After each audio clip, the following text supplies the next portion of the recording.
Assalamualaikum. Today we'll be doing marketing mix, which is topic number 3 of chapter number 3. इसमें our learning objectives for today. We'll talk about the product, everything about the product and price. ठीक है?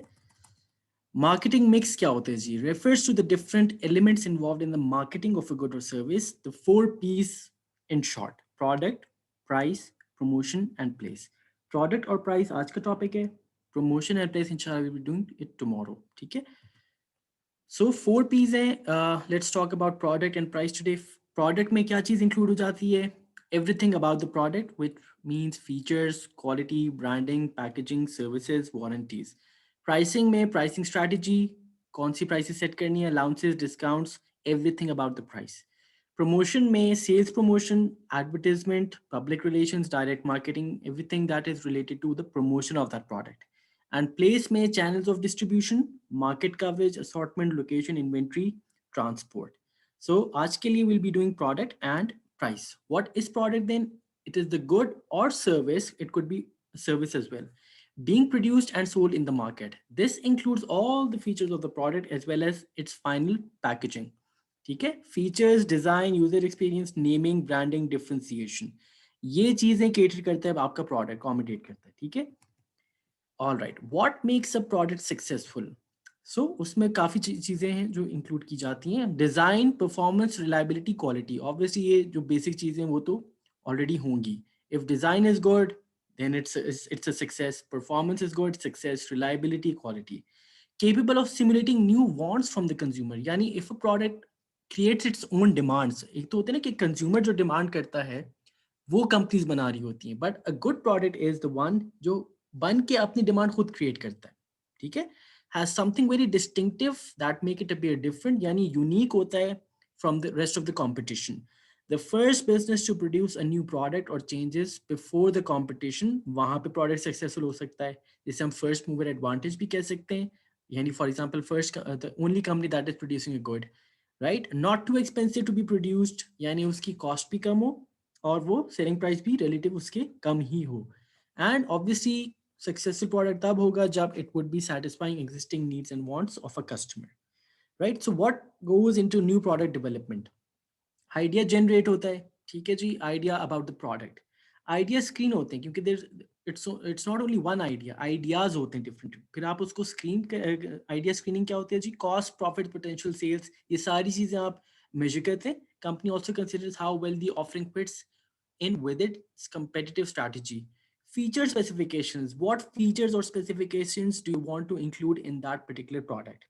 फिर आप उसको actually develop करते हैं, यानी एक प्रोटोटाइप डेवलप करते हैं ताकि वो पहले टेस्ट होगा इन द लैब और मे be in a small market just to get the response. ठीक है? जब टेस्ट सक्सेसफुल हो जाता है फिर आप उसका लॉन्च करते हैं. लॉन्च का मतलब ये कि you are producing it on a massive scale. Now आप ज़्यादा प्रोडक्शन कर रहे होते हैं, also known as commercialisation. And then evaluation, यानी जब आप लॉन्च कर देते हैं फिर आप फीडबैक देखते हैं. What are the feedback of customers, या क्या कोई चीज़ इंप्रूव करनी बाकी है और नॉट. ठीक है? सो ये जनरली डेवलपमेंट, जब न्यू प्रोडक्ट डेवलप करते हैं उसमें all of these steps are being followed. So importance of new product development. Why do you need to develop new products? First of all, to assure a firm's survival, new products may offer differential advantages. अगर आप innovate नहीं करेंगे तो फिर आपका business पीछे रह जाएगा, राइट? क्योंकि कंपटीशन ऑलरेडी बहुत ज़्यादा है. लीड टू सेल्स ग्रोथ और stability, increase profits because increase in sales, reduce risk through diversity.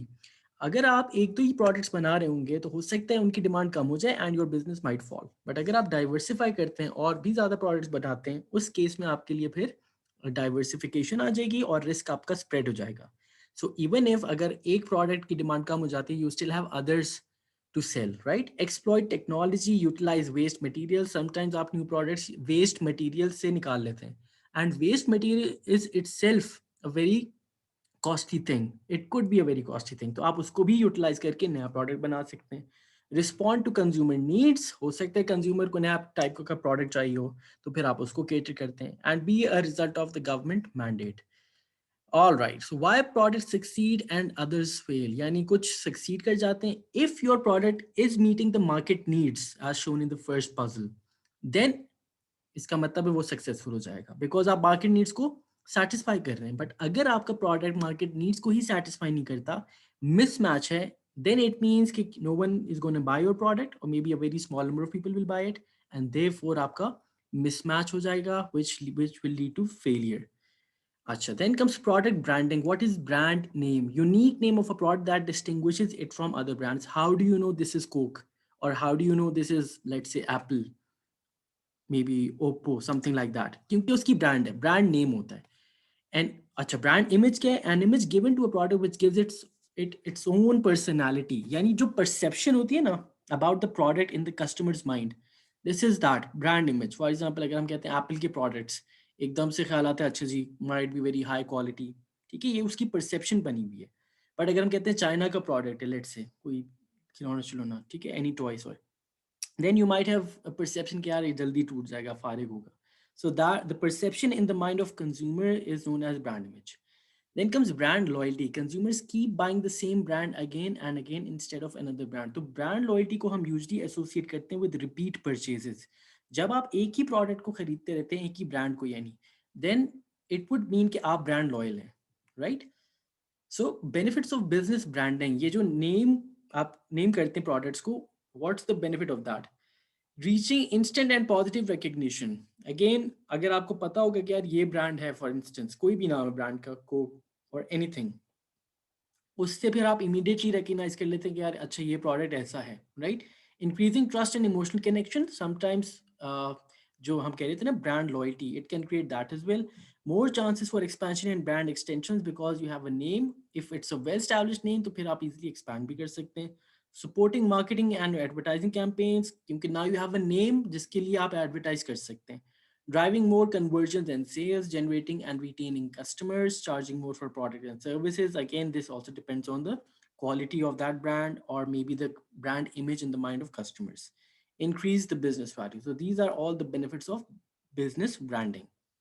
Packaging क्या चीज़ है? Physical container or wrapping for a product.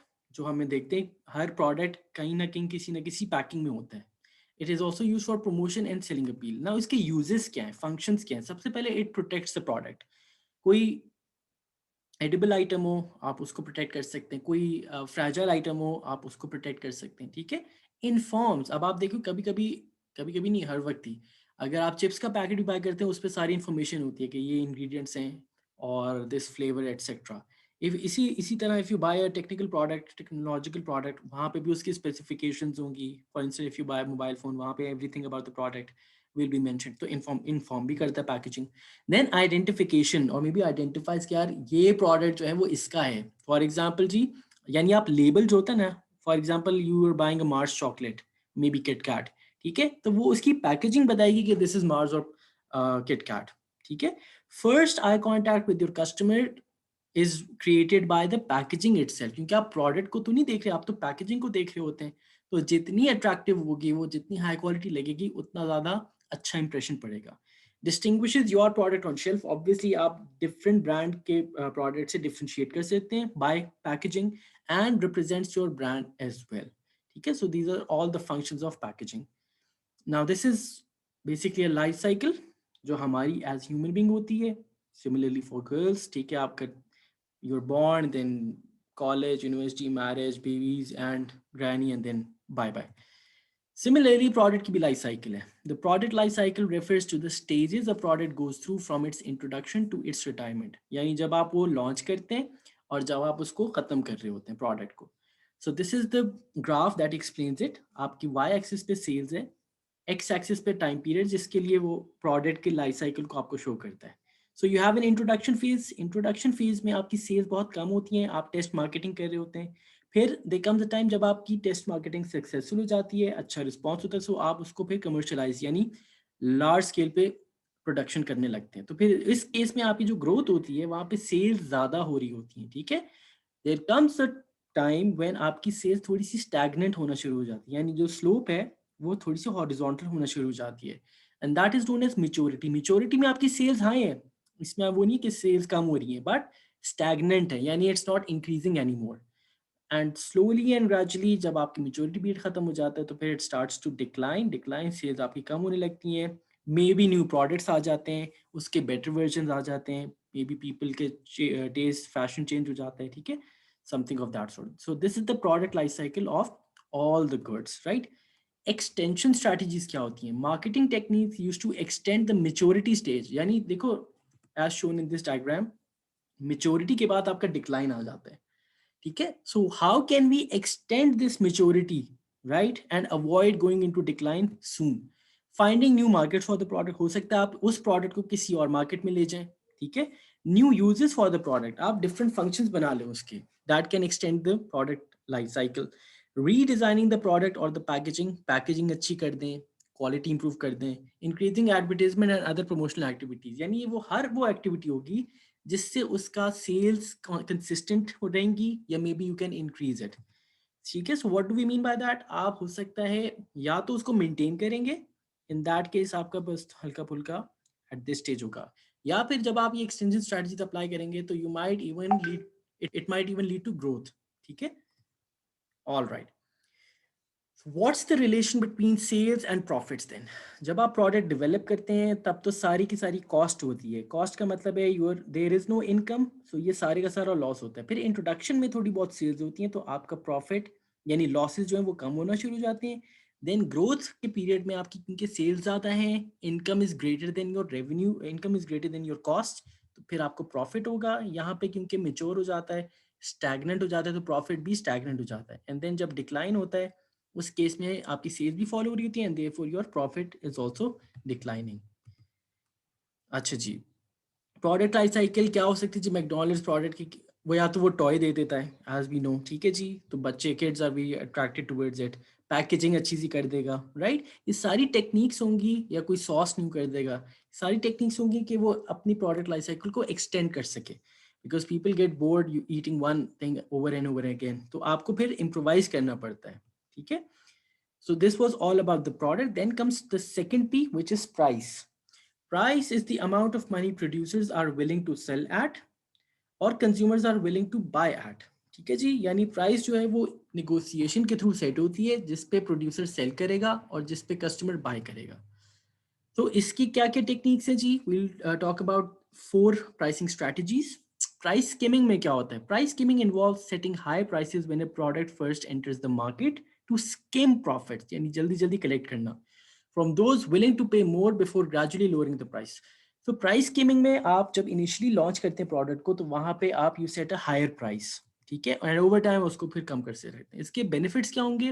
Perceived quality, usually we associate high price with high quality. तो अगर एक नया product आता है जिसकी प्राइस हाई है, तो हमारे माइंड में क्या परसेप्शन बनेगी कि यार हाई क्वालिटी प्रोडक्ट है ये. कॉस्ट रिक्यूपरेशन, इट यानी यहाँ पे आपकी कॉस्ट जो है वो जल्दी कवर हो जाएंगी, तो firm would be able to recover its cost much more rapidly. And obviously high profitability, income high होगी क्योंकि सेलिंग प्राइस हाई है, तो you will be able to get more profits. Drawbacks या डेटरेंस, डेटरेंस का मतलब ये, अगर तो आपका प्रोडक्ट जस्टिफाई नहीं कर पाता higher price, then people won't buy it, so it's a Gamble.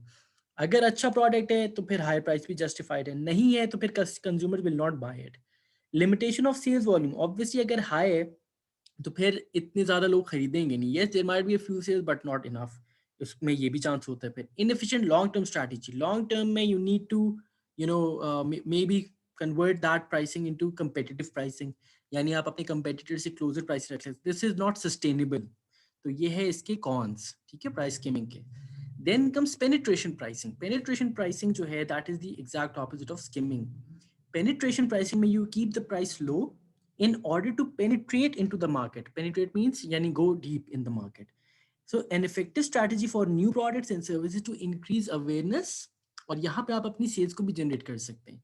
Lower prices में lead to initial losses but proves to be profitable in the long run, क्योंकि आपकी क्वांटिटी ज्यादा सेल होगी. Once the brand is established successfully, the company can raise prices. And this is what's happening with companies like Oppo, Xiaomi. अब उनके high end flagship phones भी होते हैं, या और बाकी products भी होते हैं, और low end पे भी होते हैं. But initially उन्होंने क्या किया? They try to capture the market, or they try to penetrate into the market by using penetration pricing. So benefits क्या है इसके? Pros: setting low price can be a marketing tool. आप ये अंदाजा लगा सकते हैं कि yes, इतने अच्छे स्पेसिफिकेशंस इतनी कम प्राइस में दे रहा है, so it is automatically marketing tool for the company. to raise brand awareness. A quick way to gain market share and enter a competitive industry, especially in our sort of a market जहाँ पे price को लोग ज़्यादा value करते हैं than quality, वहाँ पे ये successful हो जाता है. Enables the firm to benefit from economies of scale. क्योंकि आपकी sales ज़्यादा है, इसका मतलब you need to produce more as well. जब आप production ज़्यादा करते हैं, that is economies of scale. Over time, prices can increase and the firm becomes more profitable. But cons क्या है? It might involve selling at a loss for first few months. And if you can survive that period, only then it will be beneficial. It is risky. Consumers have brand loyalty. Then हो सकता है वो आप low prices रखें तब भी attract ना कर सके customers को. A firm needs to get up with high output straight from the start, and it might start a price war with exiting firms cutting prices to discourage entry. Price war ये होता है कि for example अगर एक company जो है वो prices कम रख देती है तो बाकी सारी फर्म्स को भी ऑटोमेटिकली फोर्सफुली कम करना पड़ता है which will destroy the whole industry as was the case with our telecom industry जहाँ पे जोंग ने प्राइस वॉर शुरू कर दी यानी उसने बहुत कम प्राइसेस पे पैकेजेस देना शुरू कर दिए eventually each and every one of the companies जाज यूफोन टेलीनॉर सबको ही प्राइसेस लो करनी पड़ी और अब ये जो इंडस्ट्री है दैट इज इन लॉस ठीक है देन कम्स competitive pricing यानी you are setting a price that is similar to your competitors जरूरी नहीं है बराबर ही हो for example you have two competitors एक की 90 एक की 99 है so you are somewhere in between right so you are closer to your competitors in terms of pricing pros क्या है इजी टू इम्प्लीमेंट मुझे कोई रिसर्च नहीं करनी ज्यादा मैं देखूंगा अच्छा जी मेरे कंपेटिटर जो है वो यही प्राइस सेट करते हैं चलो जी इसके आसपास ही रख लेते हैं लो रिस्क बिकॉज जो कंज्यूमर है that they are already buying at those prices and evolve with the market जैसे जैसे प्राइसेस अपडेट हो जाएंगी